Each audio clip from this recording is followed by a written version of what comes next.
Magandang araw ho sa inyong lahat, mga kapatid. JDB uli ang inyong abang lingkod. Ito ngayon, pag-usapan naman natin, ito hong si Rodante Marcoleta. Okay? Sabi niya ho, tatakbo daw po siya. No? Magsisenador siya nitong 2025. Aba naman, ano ho ba to? Dagdag puwersa? Diba? Dagdag puwersa ito sa kampo ng mga DDS. Number 12 na kayo, no? Ano ba talaga ang plano ni Congressman Marcoleta? For senator or for congressman?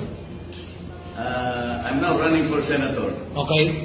Kasi po, tapos na yung aking termino at marami po ang mga mamamayan natin, lalo na po yung mga sumusuporta sa atin na kailangan pa rin nila yung aking paglilingkod. Number... Yun. So, marami mga kababayan natin ang mga nangangailangan pa rin daw ng kanyang paglilingkod. Alam nyo, nung nakaraan, gusto ko si Salpanelo. Gusto ko rin Salpanelo, kinampanya ko yan.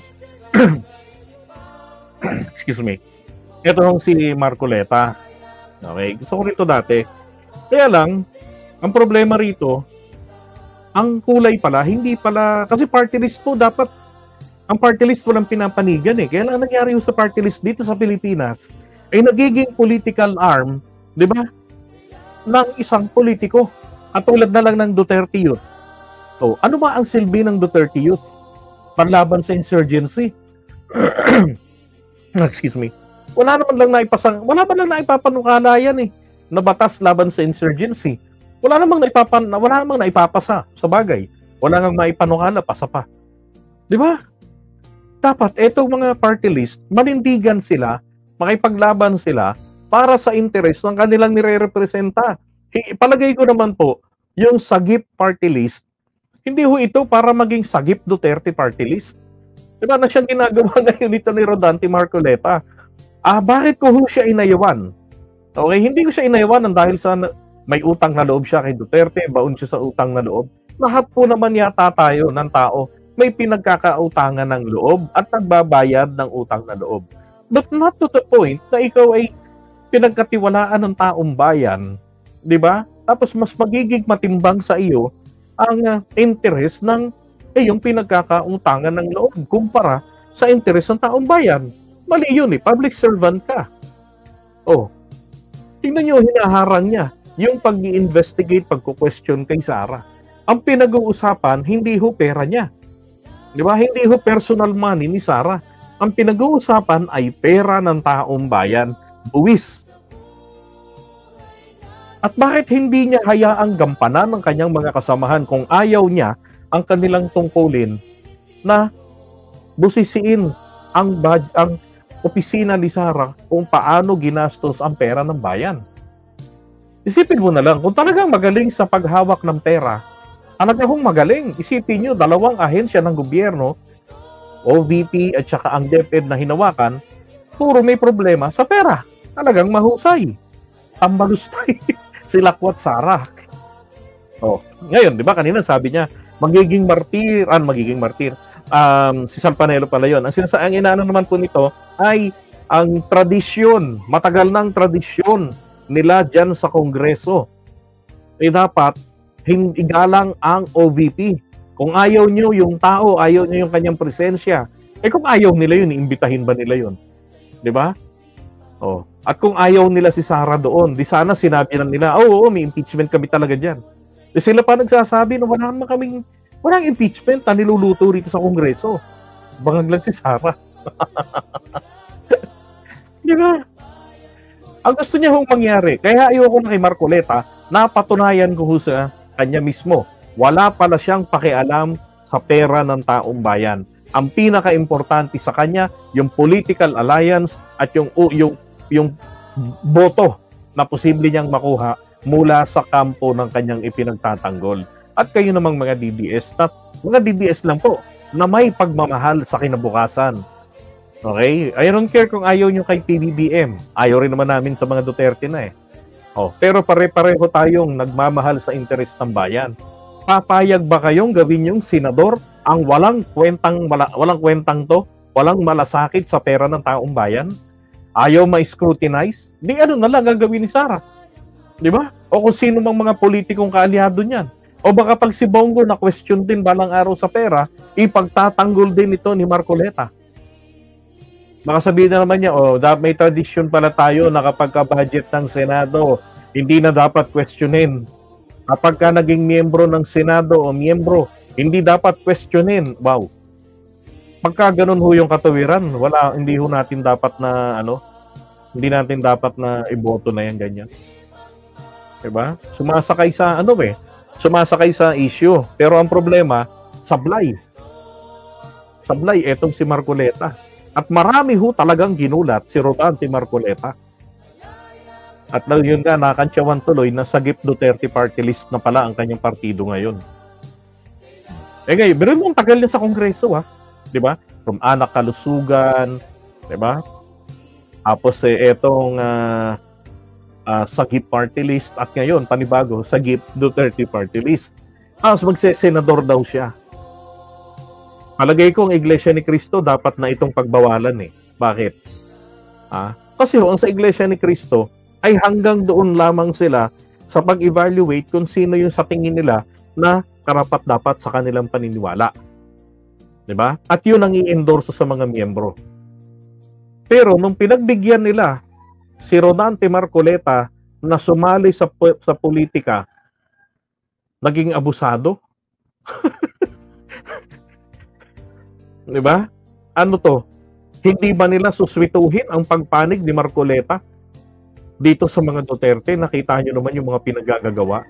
I understand na sinuportahan man nila ang mga Duterte noon. Pero ngayong nakikilala na, nakikita na yung kulay, ano yung tunay na nangyari sa panahon ng Duterte. Palagay ko hindi naman tama na patuloy pa nilang suportahan. At etong si Marcoleta, may basbas nga ng iglesia si Marcoleta, sinabi niya yan. Pero yun bang ginagawa niyang pagkalaban sa pamahalaan at pagpabaliwala na mapangalagaan ang pera ng taong bayan, bahagi pa ng basbas? Diba? Palagay ko dapat nilang linawin yun.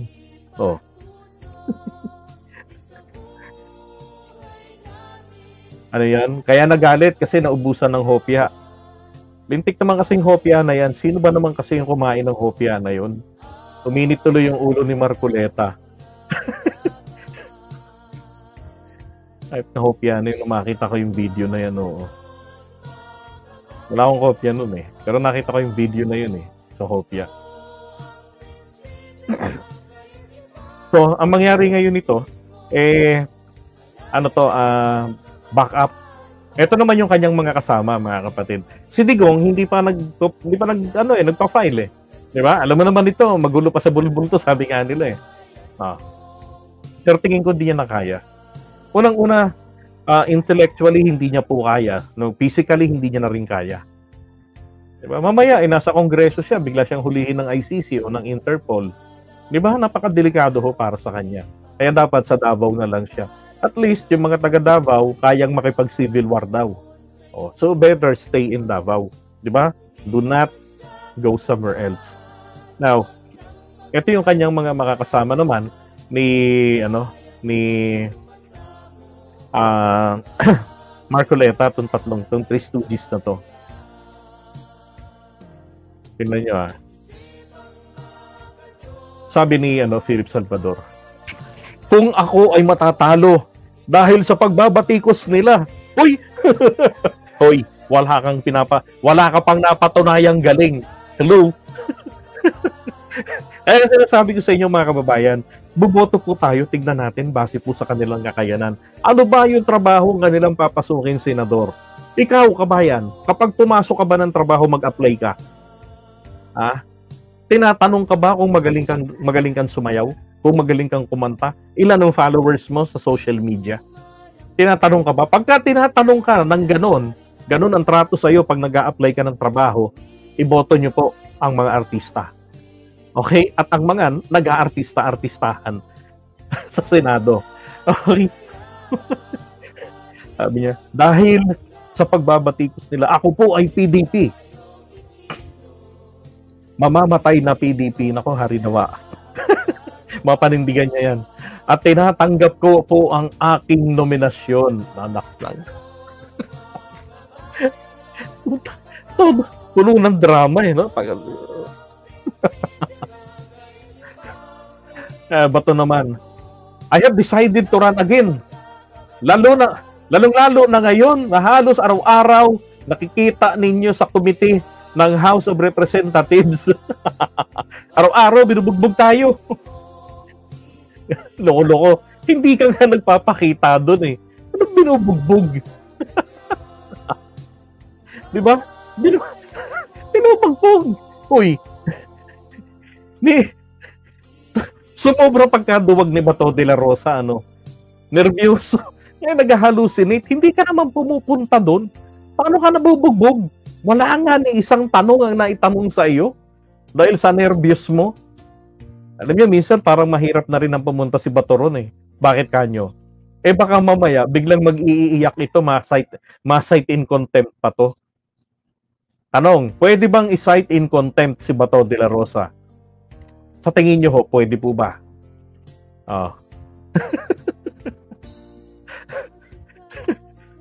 Sorry, sagutin niyo ako. Tingin niyo ba? Type 1, naniniwalang oo.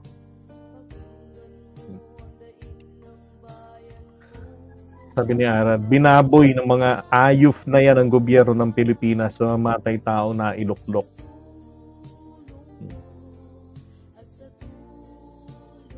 Yan. Ako, patay ka ba to? May mga naniniwalang pwede kang i-cite in contempt. Alam nyo kung bakit? Alam nyo, ito ho kung paano masasite in contempt si Bato de la Rosa. Siyempre, pag magsinungaling sana siya. Diba? Tapos, sasagot siya ng, Your Honor, I invoke my right to remain silent. I invoke my right against the self-incrimination. Diba? Because anything I say can be used against me. Ganon. So, syempre, mapipikon ngayon yung mga kongresista. Pag isinite in contempt si Bato de la Rosa, pwede ho yun. Pwede nilang ikulong. Okay? Pwede ring hindi na siya palabasin doon. 30 days siya o hanggang matapos ang pagdinig. Kaya ayaw po ni Bato de la Rosa pumunta doon. No. Magtitake siya ng oath. Your Honor, mag-take ako ng oath, pero yung kukulong. Para fair, wag rin ho, mag-take din ho kayo ng oath, Your Honors, na kayo ay nanunumpa, hindi niyo ako ikukulong, hindi niyo ako ikukontempt. Ay, nako ba to? Pwede ho siyang i-cite in contempt. Okay? Sabihin na naman nila, asan yung interparliamentary courtesy? Langya. Pag ordinaryong tao, katulad ni Baterna, di ba, ikinulong. Tapos pag senador, hindi makukulong. Kagaguhan yan. Diba? Pag yung kongresista ninyo, ganyan, huwag yung boboto. Pero mo, pagka kayo, kaya pala niya kayong mapakulong. Pero pagka kapwa politiko, may extra, special treatment. Diba? Kaya sabi niya, kaya hindi ako papayag na tayo ay bugbugin ng ganyan, lalaban tayo. Uy, ba't hindi ka pumunta nga doon para doon ka makipaglaban? Diba? Maganda to pagkampanyahan, sigawan to na pumunta ka sa kongreso. Eto pa, sabi ni Bongo naman, ipagpapatuloy ko ang aking serbisyo sa DSWD. Ang aking serbisyo lang pala. Ipagpapatuloy po natin ang gobyernong may tapang at malasakit. Nako, tinutukoy niya po dyan, etong si Duterte, gobyernong may tapang at malasakit. Bongo! Naiintindihan mo ba yung darating na eleksyon? Ito ho ay eleksyon sa pagkasenador, pati ang sasalihan mo. Hindi po, hindi ito pampanguluhan. Ano pinagsasasabi mong ipagpapatuloy po natin ang gobyernong may tapang at malasakit? Alam nyo, nasa utak talaga nito lang DSWD. Diba? Dapat ito, magpa-appoint na lang sa DSWD. Diba? Para ayuda. Silang dalawa ni Amy Marcos. Diyan, puro ayuda. Yan naman po. Pero in fairness, nagpa-file na to ng mga panukalang batas. Hindi katulad ni Bato de la Rosa, nga. Diba? Lito Lapid. Si Bong Revilla naman, nga rin, mga walang kwentang panukalang batas, mga hindi kinakailangang dumaan pa sa Senado at sa Kongreso. Alam niyo, itong dalawang aso, actually, itong tatlong ito, na mga aso ni Duterte, ito dapat iboto. Dahil ito lang, si Salvador, unang-una, ano bang alam nito? Diba? Hindi nga ito nag-barangay chairman Hindi nga ito nag-SK kagawad man lang. Para alam niya kung paano yung parliamentary system. Anong gagawin ito sa Senado? Di parang another Robin Padilla yan. Diba? Ang masasabi ko lang talaga dito na merong nalalaman sa kanila sa trabaho sa paggawa ng batas. Walang iba kung hindi si Marcoleta. Ang problema lang kay Marcoleta, naging sagip Duterte party list ang kanyang partido ngayon. So, maliwanag. Hindi naman. Baka naman kasi ito sakripisyo na lang ginagawa na to ni Marcoleta, mga kababayan. Pinapakita sa atin na kapag kaming mga DDS, kumandidato at nagsipanalo, digong, sitting pretty ka na. Sara, wala ka ng problema. Meron ka ng tagapagtanggol. Sipin mo, 4 din yan. Diba? Tapos si Robin Padilla nandun, 5 na. Pag nanalo pa si Amy Duterte, 6 na. Diba? Tapos nandyan pa si Mark Villar, 7. Nandyan pa pag nanalo pa yung anak, si Camille, 8. So, patay tayo rito. Ang lakas na ng impluwensya ng mga DDS sa Senado. Diba? Ngayon tanong, ito bang mga mga pabor sa charter change? Hindi rin. Diba? Wala nga, mga basura nga Ay nako, iwan na nga muna natin ito. Pakakomedyante. Sayang si Marcoleta talaga. Sabi ko pa naman, sana may ibang party list, kunin si Marcoleta, gawing kongresista, magaling. Diba? Ayun pala, magaling para sa mga Duterte lang. Kaya naman pala alerto noon laban sa ABS-CBN. Mission pala niya.